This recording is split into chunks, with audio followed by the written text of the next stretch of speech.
Welcome to the NBA Outlet Preview Series presented by OTGBasketball.com. Be sure to give us a follow at OTG Basketball. I'm your host, Diesing-Fay. With me tonight, Kory Waldron, OTG writer. How you doing, Kory? Hey, Nick. How you doing, man? I'm doing great. I'm ready to get into this NBA preview. If you guys didn't know, our writers, they ranked every NBA team 30-1. We're going to break it down in that order. And tonight, we're starting with my team. Sadly, the Brooklyn Nets, number 30. What do you think about this ranking, Kory? Well, out of the other likely candidates, I believe this last spot is a toss-up between the 76ers and now the Nets. But I think 30 is pretty fair. Yeah, I think they'll definitely probably be in the bottom five, that bottom part of the league. I don't have them as the worst team in the league. Obviously, they're close to my heart. But I think they'll be a little bit better. We'll get into it a little bit. There's a big culture change going on in Brooklyn. Yeah, definitely a lot of moves going on this offseason. So talking about that offseason moves, biggest move, they picked up Sean Marks at the end of last season pretty much. They fired Billy King. They brought him in. He was an assistant GM with the Spurs. So they're trying to already get in the right direction. Then they pick up new head coach Kenny Atkinson this summer, assistant coach with the Atlanta Hawks. He's been around the league a little bit. What do you think of these moves? How do you think this is going to help Brooklyn? Well, they're finally trying to establish a culture in Brooklyn for the first time since they've moved to Brooklyn. They didn't go out and just get superstars like Kevin Garnett and Paul Pierce near the end of their career to try and help, Darren Williams and Brook Lopez a couple of years ago. Now they're trying to actually establish a firm culture from the beginning, and it starts with this rebuild. Yeah, a specific, culture, a different team. I mentioned Mark's coming from the Spurs. I think he's bringing a different attitude. There's been a ton of signings throughout the organization, not just on the team, but, the front office, different training. It's impacted the team. I've heard great things so far. They got a new training facility, so they're starting to do things right in Brooklyn. It's about time. And then the Atkinson signing, I really like. This is a guy, he's popular around the league with different players. He's known to get on the court, work with you. He works hard, so I'm excited for the season. I'm excited what he can do with this young team. Prokhorov, he's finally understanding that, you can't just spend millions of dollars and win championships, that you actually have to build a foundation, go through the draft, and, build from scratch pretty much. Yeah, exactly. And, this type of building that they're doing, it's setting them up for long-term success. It won't be this, eighth seed, get knocked out in the first round, or, one year maybe the fourth seed, but you get knocked out in the second round. It's not really that big a deal. So now they're starting to move forward and trying to build a championship team instead of just, a playoff team that sells tickets. But you mentioned it with draft picks. We'll talk about that. They picked up two young guys this year, Caris LeVert out of Michigan. He's a wing. He gives the Nets some versatility because he can shoot, he can handle the ball, playmaking. Only issue with him, he's coming off a broken foot. You mentioned his broken foot. With how modern day medicine is in sports, it's really not that big of a deal, to a certain degree anymore if a player breaks his leg. For example, Paul George, he had that gruesome leg injury and he came back even better than ever, last season. So I'm sure with Caris LeVert, he's young. I believe he's only 22 years old. He is 22 years old. He can bounce back from this injury and arguably be a pretty big contributor early on. Yeah, that's what I'm looking forward to. The Nets' actual surgeon did this surgery on Caris LeVert. I think, they're heading in the right direction with him, and he kind of gives them a potential all-star maybe in the future, and somebody who fits a new style of the NBA because they've said he can play anywhere between point guard to small forward, the ball, and he can pass, play, make something, and he can shoot the ball. So it's something you want to see in your players. They also drafted hometown favorite Isaiah Whitehead out of Seton Hall. He's a guard. He brings some of that Brooklyn grit. He gives them some energy. He's a second-round pick, but he could actually see minutes this season. Yeah, and you got to love getting hometown heroes. Like, every team, for the most part, they love to have someone that the fans can connect to on, like, a individual basis. Because if you come from Brooklyn, then obviously if you're from Brooklyn, you're going to feel more relatable to that player. Exactly. He played his high school basketball there as well, so – it's kind of a cool thing too. I think they have three guys that are from the New York area, which is kind of cool. So, but talking about that, let's talk about the other offseason moves. The Nets were aggressive. They were busy. They tried to get meetings with the bigger guys like Al Horford. Obviously they didn't. They made aggressive offers to Tyler Johnson and Allen Crabbe. The other teams match, but at least they went out there and tried to get it. They did land one guy that they really wanted. That was Jeremy Lin. What do you think about Lin in Brooklyn? I think Jeremy Lin's going to be great. We may see some flashes of Linsanity again here in Brooklyn. He's a very good pick and roll type of point guard, and when you have a center like Brook Lopez, who's as offensively skilled as he is, they could probably do some really cool things in Brooklyn. And Brook Lopez could have a huge season, arguably with the talent around this team.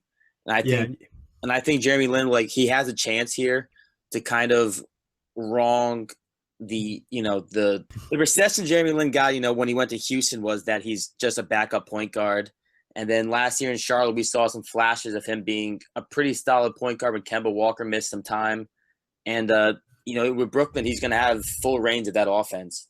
yeah. You mentioned the time with the Knicks as well. Atkinson was actually a big assistant coach on that team with Lynn and kind of helped him a lot through Linsanity. So hopefully they can. I don't expect Linsanity in Brooklyn, but I do expect Atkinson to give him the keys to the offense, let him run things. I know they're expecting Lynn to be a leader on this team. He spent a lot of time working on his shooting, which I think would be huge. And you mentioned it, the pick and roll with Brook Lopez is going to be pretty big. He's done a good job with pick and roll, and Brook's a great pick and roll player because he's got that in between little floater game. He can obviously finish in the paint, and I've heard Atkinson's going to let him start shooting threes this year. So it's going to be a deadly pick and roll for other teams to deal with. It's going to be up to the other Nets to step up when they give him a lot of attention to Lynn and Brook. He's just so big. But that's one of the greatest things about Brook Lopez is that he's so big, but he seems to move around the court just as fast as anybody else. Obviously not as quick, but it seems that even though he's so big, he still gets to the hoop so fluently. Yeah. He actually, I think, lost 7 pounds this offseason, kind of straightened up his diet. So I guess he's a little bit swifter. And he does a good job using his body at times to really open up space. Like you said, he's so big that width is really actually making a difference. You know, but enough talking about Lynn and Brook Lopez. The Nets did sign some other veterans. They picked up Trevor Booker, who I like out of Utah. They got Luis Scola, a nice veteran presence. Gravis Vasquez, who's also coming off an injury, and another vet for the bench, Randy Foye. What do you think about the vets? Which vet do you like the best? I really like Scola. Scola's got Olympic experience. He's been around the league for a while, and he's still a very productive player at the power forward position. And I know in recent years he's kind of been a background player on like the Pacers. He really didn't get much shine, but on a team like Brooklyn, like they need a veteran, and they have guys like Brook Lopez, Luis Scola, Randy Foye. These guys have been in the league for a while now, and I mean, for the most part, they've all had some experiences winning. Yeah, I think Scola he was brought in especially for that veteran presence. He's been around the league a long time. He's in his upper 30s, I'm pretty sure. He's got the Olympic experience. He also had a three-point shot to his game, which I think is helping him keep in the league. His defense is still pretty bad, but he's going to set a good example. I even heard some reports that he's pushing the young guys in the weight room. So that's something you like to see out of your guys. Like I mentioned, I like the Booker signing. I think, with Gobert and Favors in Utah, he obviously didn't get much playing time. I don't think he's obviously as good as them, but he can give the Nets something in that four position, especially losing Thaddeus Young. And Gravis Vasquez, he could be a great signing for the Nets. He's kind of was banged up all last season, but they really could use him as that bench presence, or maybe even possibly give him some time playing with Jeremy Lin, that 1-2 combo. And I think it's a good opportunity too for guys like Anthony Bennett and Joe Harris, and even Justin Hamilton, guys who really haven't made any real impact in the league yet. Anthony Bennett was the number 1 overall pick for the Cavs a few years back, and we haven't seen him pretty much at all the recent since. And this is a chance for him to either save or break his NBA career. And there's no better time to do it than now in Brooklyn. Yeah, he worked out with the Nets for a long time, I think, before they signed him. But I look forward to him. This is a good chance for him. He can kind of fit that style that Atkinson's going to want to play. He's going to want to space the floor, three-point shooting, having some mobile bigs. And I think Bennett is an athletic player, and I think he's in a lot better shape than he was. It's kind of just that understanding the game. I heard, in training camp so far, you've seen the potential, but it's just, consistently doing it. And like you said, this is a make or break season for him. And Joe Harris and Justin Hamilton, 2 guys that can give the Nets some shooting, some spacing.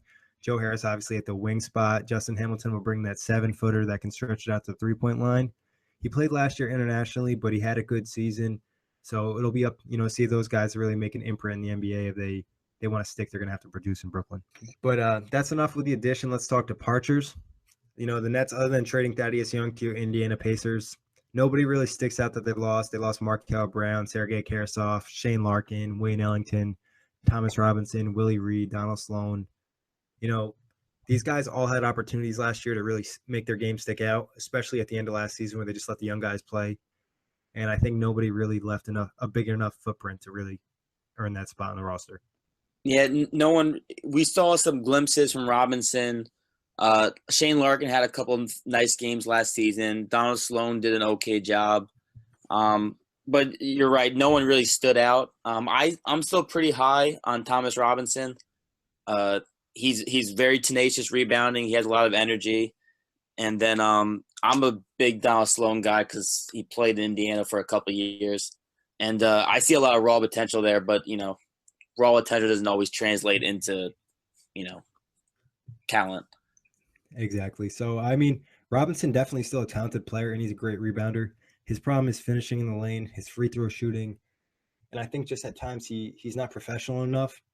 And if he could just really get a really good coach and get him up to the level, I think he could definitely be a nice energy big off the bench for some team. But as of right now, he still has to be more consistent. And Stallone, he wouldn't be a bad third guard on a team, a third point guard. He has, he makes some good plays here and there, but I think his athleticism holds him back a little bit. Especially with some of the guards in the league, like a Russell Westbrook. Like he doesn't really have much of a chance to match up with that type of player. And guys like Wayne Ellington, I mean, I know Ellington can stroke the three ball, so I wouldn't be surprised if you saw him in the league for somebody playing. Yeah, I think he signed with the Heat. Well, Ellington's problem was the Nets probably wanted too much of him last season, and he's more of like a fourth or fifth option that can just stretch the floor and shoot the three and hit the jump shot. And on the Nets last year, there wasn't enough people to handle the ball or make plays, so Ellington kind of wasn't able to produce. And, losing Thad Young, trading him to the Pacers, he's an above-average starter in this league, good all-around player. He brings energy. He's a hustle type of guy. He's the type of guy you like to root for. But knowing the Nets aren't going to make the playoffs this year, it made sense to trade him for the first-round pick and the potential going forward, and it helps him out and it helps the Nets out. Yeah, it was just the smart move at the time. They didn't have – I mean, we all know that they gave up now looking back, hindsight 2020, they gave up way too much for Garnett and Pierce that it really, stunted this Nets future. And they needed to get a first-round draft pick, especially this season coming off last year. So Thad was just the player to move. Exactly, and it just made sense. But enough about departures. Let's talk about the guys that are returning this year. We got big man Brook Lopez. We've already talked about him a little bit. Second-year player Rondae Hollis-Jefferson, Chris McCullough. Sean Kilpatrick, who was actually Sean Marks' first signing. They picked him up from the D-League last season. And then Bogdan Bogdanovich, who's coming off a big Olympics. Out of these guys, who do you think needs – obviously, Brook – let's talk a little bit about Brook. Start off with him. He needs to have a big season. What do you expect out of him if the Nets want to get above expectations? Well, first, round of applause to Brook Lopez for sticking with the Nets through all of this. He's arguably a top 5 center in this league when he's healthy, especially offensively. And he's never once complained about where Brooklyn's going. The last year they won, they were in the bottom of the league. He didn't complain or ask for a trade. He's been sticking with them. So you have to respect that in a player, especially this day and age with everyone running to form super teams. But this is an opportunity for Brook Lopez to arguably take on the offensive burden and score, I'm guessing, around 26 points and have 11 rebounds a game, couple blocks. It's his year. It's a big year for Brook. I think it's fully – I mean, last year was his team, but this year it's fully his team, the new organization. He has some more talented players. He has a starting point guard. Him and Jeremy Lin, I think, are going to do good things. I think if the Nets want to get above expectations, Brook's going to have to perform at all-star level. I think he needs to make the all-star team. As stupid as it sounds, I think, 23 points, and he averages 10-plus rebounds. I think I'd like to see him pick it up as a passer, especially in Atkinson's system. So I'm hoping for 4 assists, and if he can hit 2 blocks, I think that'd be an ideal season I'd like to see from Brook. And that would just give them a different element. But what other guys do you think need to step up for this team? I mean, a guy like Sean Kilpatrick, I loved when he came on late last season. And he's also from New York. So it's another New York guy playing in front of New York fans. That's picture perfect from almost anyone. And there was a couple games last year where he really lit it up. And you think about it, he only played in 23 games last year, and he averaged 13.8 points per game. That's pretty good when you've been pretty much a no-show your entire NBA career. Yeah, And he lost some weight, you said, off the podcast, and that's going to just benefit him more. yeah, he said he's feeling a lot quicker. And, he bounced around the league, and last year he finally got to stick around. I think he can give the Nets a good scoring punch. I think the two second-year players, Rondae Hollis-Jefferson and Chris McCullough, it's a great opportunity for them to step up. The organization's looking for the young guys to be big. And Rondae, he already proved last season that he's a pretty good player in the NBA. Obviously, he just needs to work in that offensive game. The ankle injury held him back a little bit, but defensively, he's already causing issues. He's long, lengthy, athletic, likes to be active, gets those hands, get those steals, those easy baskets that every team needs. And McCullough actually does a little bit of the same thing. He's not as a good a post defender. He can't handle as much. He needs to add some size, but he's lanky, long, quick. He pokes his hands around, get those easy steals. So that was something I was impressed about. But both these guys, they need to get more consistent offensively. And McCullough needs to get a little bit bigger and a little bit better at rebounding. But it'll be a big year for these guys because the organization wants them to succeed, and working with a head coach like Atkinson, who's known for his player development, will be big for these guys. Yeah, I really like Jefferson. It was a shame that he missed almost all of last season. But when he came back, he had that big dunk on Charlotte, and it's kind of like, I'm back. And he's another one of those players where like his jump shot isn't that good, and it wasn't that good coming out of college. But if he can work on a jump shot and get a decent 3-point shot, or at least a subpar 3-point shot and a decent mid-range shot, he can be very lethal because he's this lockdown defender. Yeah, and the Nets have used him a little bit as a playmaker in summer league, trying to get him in that point forward role. So I think adding just this okay jump shot will help his game so much. And also, I want to throw out Bogdan Bogdanovich. He was huge in the Olympics. I think he was averaging over 25 points for his Croatian national team. They did some nice things, and he was the leader of that team. And he brought it to another level, and he showed a different energy and aggressiveness that I've never seen him have in the NBA. And I want him to try to carry that over to his net season, and it could be a big year because they need that other scoring option in the starting lineup. And honestly, for all of us who watch the Olympics, you're going to be expecting that now. Like, to be honest, I'm going to he has more pressure now on his shoulders to produce compared to last season, and he's going to have, like we said with Brook, besides Brook, there's no clear second scoring option really. But maybe Lynn, I guess. But Bogdanovich could be the second or third option on that team. Yeah, and Bogdanovich really stepped up last year when Joe Johnson was released and signed with the Heat. He had, I think, a 40-plus game against the Sixers. When his 3-point shot's hitting, it helps him so much, and then he gets in the paint. I think sometimes he forgets how big he is because he does have a solid post game. He's around like 6'7", 6'8". And I've seen him work in the post, and I think it'd like him be more active in the post and more aggressive in the NBA like he was in the Olympics. And just to throw out a number, he averaged 25.3 points per game during the Olympics and shot 50% from the field. Yeah, that's pretty impressive. And he had some nice clutch moments too. And that's always big. You want to see the guy produce in the closing minutes at crunch time. So hoping Bogdanovich can carry that over. I know the Nets were pretty excited about it. They had an assistant coach work with Bogdanovich a little bit before the Olympics. So I think the Atkinson system will help him as well. Spacing, more ball movement, get him the ball, more touches at that 3-point line. Should be a good season for him. It'll be interesting to see how all these Nets do. With Atkinson, with this new system, with these new coaches, this new front office, I mentioned the new training facility, everything. It looks nice, but this team needs to put up some wins. Talking about that, do you think they're going to be better or worse than last season? Something, I'm going to say maybe they're a little bit better actually. Now that I think about it, last year they didn't have a point guard. Once Jared Jack went down for the season, they really were playing with Shane Larkin. Is that guy a point guard in the NBA? Not a starter. Donald Salone, not a starter. They didn't have a point guard to lead an offense, and we've learned over the last decade in the NBA, a point guard is valuable. You need to have a solid point guard, and Jeremy Lin could be that point guard. And they almost beat the Golden State Warriors last year, who set the record for the most wins in a season.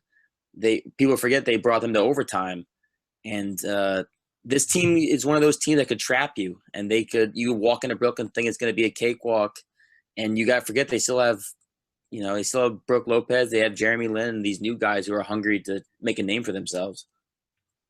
Yeah, I think they'll be better, just like you mentioned, with the point guard upgrade just alone. Jeremy Lin over guys like Donald Sloan and Shane Larkin. It's going to give you someone more consistent, somebody who's a more offensive threat, and somebody who can play make and help Brook get easy shots. It takes a lot of pressure off of him. And I think the veteran guys having, guys like Booker, Scola, Vasquez, Foy, these guys have played in the league. They know how to play basketball, and they can set a good example for these young guys and really help this team run smoothly and develop a little bit faster than it should. So I'm going to go with I think they're going to be better than last year. I think they upgraded a little bit. Their bench looks a lot better than the guys they had.